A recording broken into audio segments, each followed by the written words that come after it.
Alright, welcome. So this is a quick tutorial showing you how to get the SalvoBaker working. So the SalvoBaker is basically an automation tool for Octane light baking inside of Unity. The Octane light baking is great, but it's not currently made to do things automatically when you're baking. So it's a lot of boring manual work. So this aims to fill that gap. So let's get started. We're going to do a new project in 2018.2.18 Final 1, just because that's the version we've been testing with.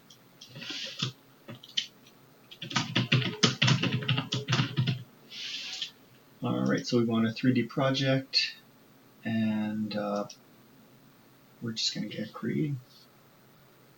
Alright, here we are. The project is now started. I'm assuming at this point that you have already installed the Octane rendering scene. So if you go into the asset store, you'll be able to find the Octane render for Unity, so you can get it, get the scene. It's free when you import it. You don't need to bring in the installer scene, just import the plugin. So I've already imported this, I believe, which is why I've got the Octane tab here. So instead of going to click on here,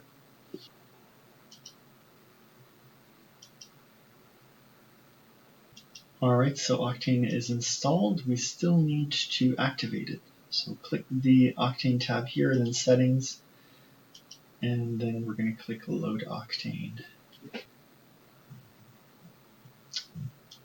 Okay, we're good to go. Now what we're going to do is load the SalvoBaker files into our asset folder here. So I can right click here, say Show and Explore, and then click Assets again. So I'm ready to drag and drop my things in here. I've downloaded the master file for Salvo here. So I'm just going to take all of that, drag and drop it into here. May not appear right away, so if you right click, you can say refresh. Alright, now we're going to take our Octane Baker prefab and drag it into our scene. This is what's going to help us control all the elements and the automation. Now, for some reason, this is the first build, so there's a couple bugs.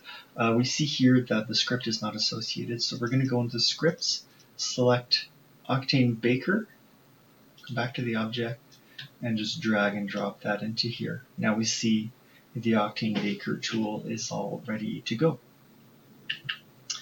Alright, so first thing is we are going to hit the setup button. This has created a couple of files in here, so if we refresh, we can see them appear. We have baked images, which is where we're going to throw our final images once they're baked, and we have resources. So this is got two folders inside. It's got materials, which is empty right now, and it's got textures, which is also empty. At this point, we're just going to disable some lighting things so it doesn't calculate all the time when you're modeling or moving things around. So we're going to go in the lighting tab, and if you don't have that open, you can go Window, Rendering, Lighting Settings, and it should open that up, and you can place the tab wherever you want. So in the Scene tab here, we're just going to go down and say we don't want baked lighting, we don't want global real-time illumination, which is already off right now, and we don't want auto-generate light baking. Alright, so at this point we're ready to import our objects. For all the objects we have, we're going to have to make sure that the UV has been unwrapped properly with no overlapping UVs. For the purposes of baking, you may be using different map sizes for your objects. So we default to 2048 by 2048 pixels if you don't write anything at the end of your object.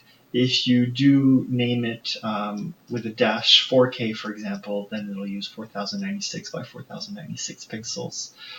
Same thing, this is the legend here, and this is part of the documentation. So if you don't write anything, it'll be 2048 by 2048 2K maps. And if you do want to specify, then just change the way that the file is named with an extension at the end with a dash and a code.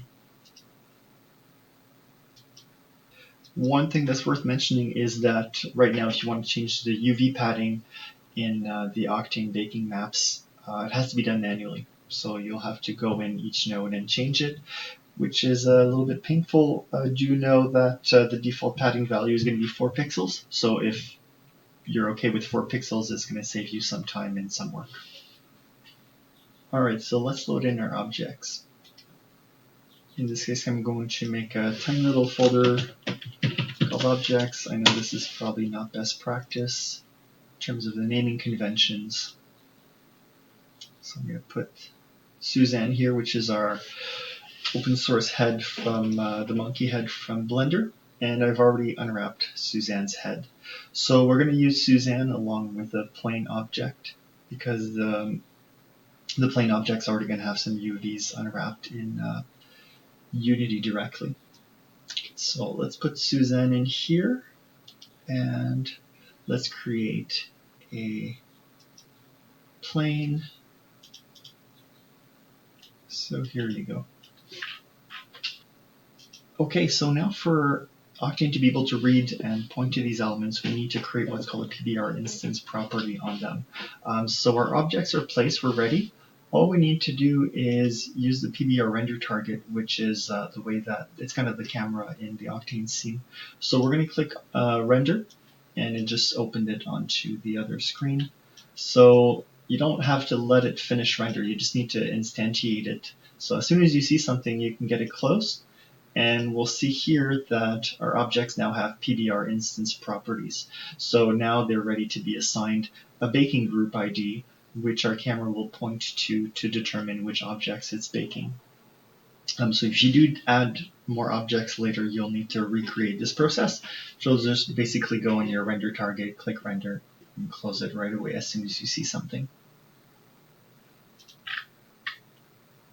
Alright, now that our scene is ready to be identified with baking IDs in Octane, we're going to use our salvo automation tool and say generate PBR targets.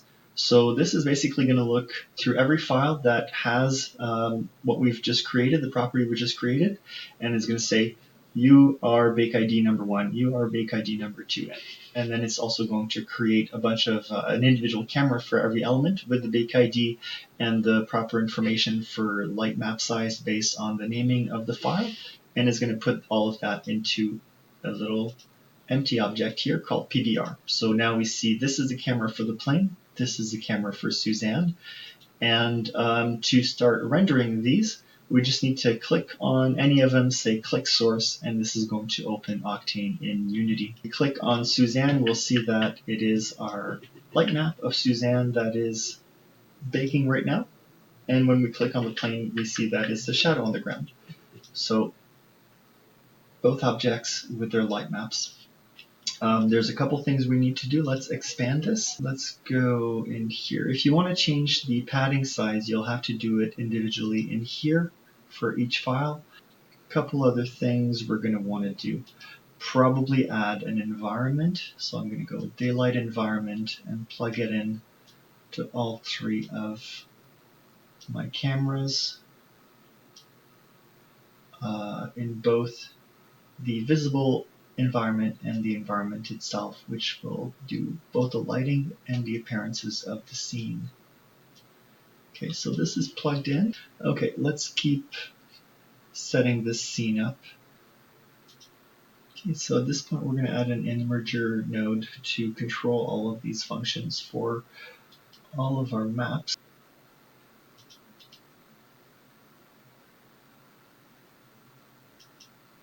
So we're going to add the camera imager here connected.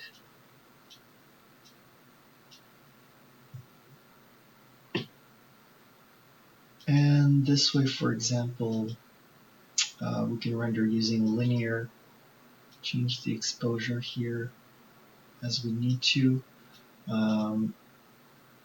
I like quite a bit of highlight compression because I usually like seeing all the subtleties and not losing anything into the darkness or the light. I'm going to be pretty extreme just for this example.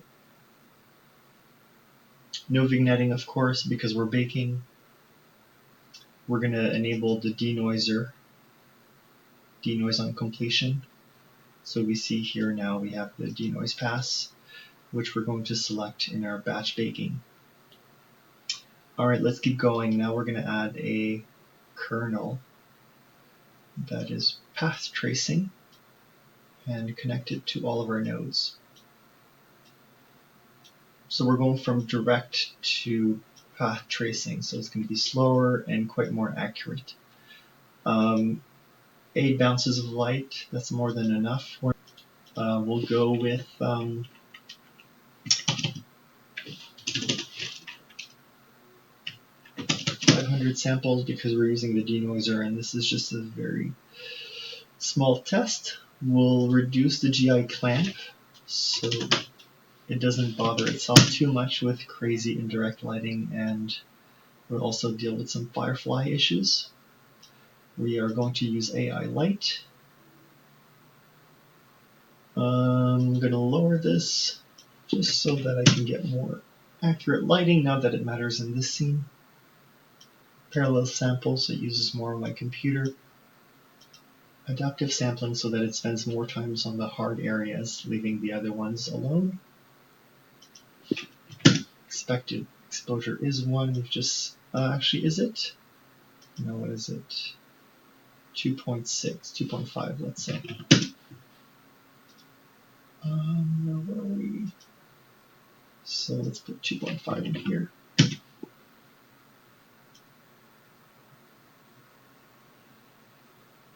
Okay, that should be good for now. We organize our nodes a little bit more. So these 3 nodes are going to the same place. They're just plugged into every one of our render targets here. This is basically our scene coming in. So if ever we need to update our scene, we can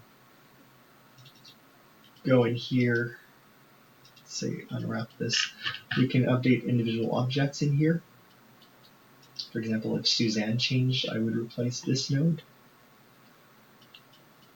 Or we can replace the whole scene and connect it here. Okay, so you don't actually need to do all of this plugging in Octane. You could have rendered it as is, although the lighting would not have been as good. Still very good for iterations. Now, when you're ready, basically you're going to go to Script, Batch Rendering, and then this is the typical interface for baking or rendering a lot of lights in Octane. We can override the samples here, so I could say 250 or let's say 100. What we're going to do here is just change this. And what this means is it's going to call the scene, it's going to call the image the render target node name, which is the name of the image. And then that's for the N, and then for the E, that's just a file extension, so it'll be a PNG in this case. Do make sure to tell it where to render, or else it won't save anywhere. Okay, so when I did the file setup earlier, created this folder called bake image. So I'm going to copy this here and paste it over here. We're not going to enable all the passes, and we do want to save the denoise main pass as it is available, and we don't care about the other pass. Basically, we just want one file that's been denoised, and that's it. Okay, so this is 100 samples for these 2 images only. Let's click Start. Should be pretty quick. So here we see about 33 seconds for this thing to happen. Actually, 12 seconds.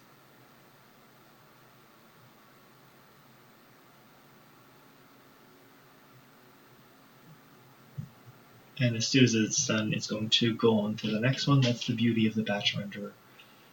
It's perfect for rendering a bunch of images. So you can just leave, let it run, and ideally when you come back, everything is just going to be rendered and waiting for you to do whatever you have to do with it. So we're done. I'm going to leave here. One of the things you can do if you're going to be, for example, baking this on another computer, is you can say export orbex, and then that way you can open it in Octane standalone and render it from another computer, or do whatever you want with it, put it in your archives. Okay, so if we go look here inside of our baked image, we're going to refresh and see that we have the two images here. At this point, we're ready to go back to our Octane Baker, and we're going to say create material. What this does is it looks in this folder, anything it finds, it creates a material in the resources where it has applied this image to it. Okay, so now that it's created the materials, we're ready to apply those materials to their original objects. So I'm going to click Apply Materials. And here we go. This is our bake scene. At this point, we can actually turn off the light.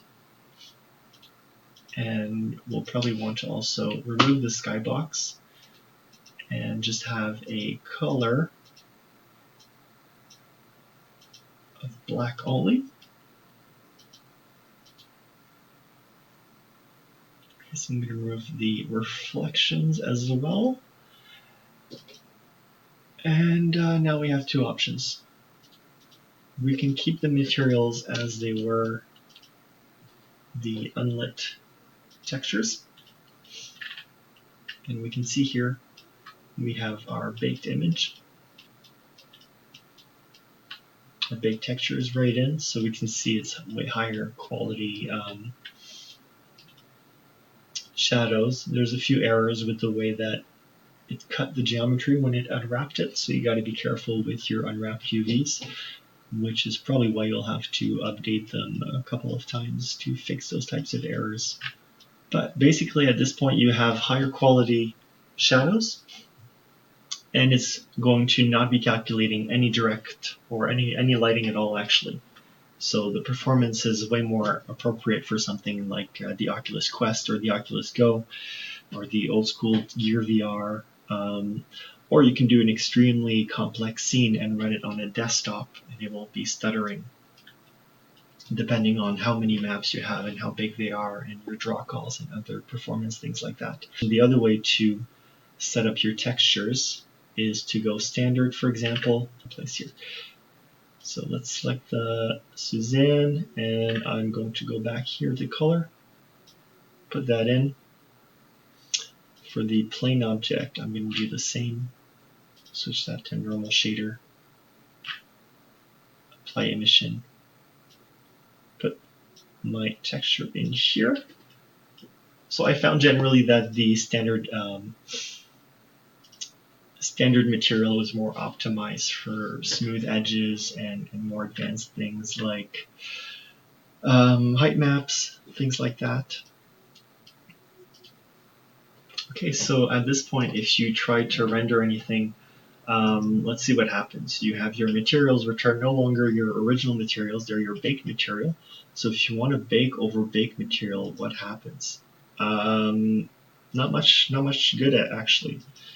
So we see that it's trying to light this very weird scene. Nothing is really happening well, because this is no longer the original material, it's the material with the shadows and the light in it, so it's not going to deal with lighting the same way. So how do we rebake the scene if we need to make a modification? The old school way would be to reapply all the original material. So what we've done for our tool is we have a toggle material here. And so if now I try to look at the scene again, we see that it's back to normal. We can make whatever modifications we had to make, and it'll be fine. So I'll give you an example here. If I move Suzanne left to right, we're going to see that her head should move in here as well. That way we can rebake and replace the images and everything will be generally alright. So I'm going to put it back. See, the shadow's probably at the wrong place now. So that's the end of this demonstration. Really curious to know your thoughts. Hopefully this is quite helpful for you guys.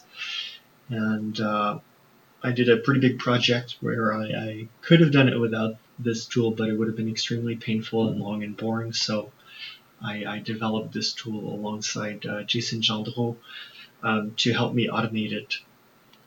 And hopefully it'll be as useful for you guys as it's been for me.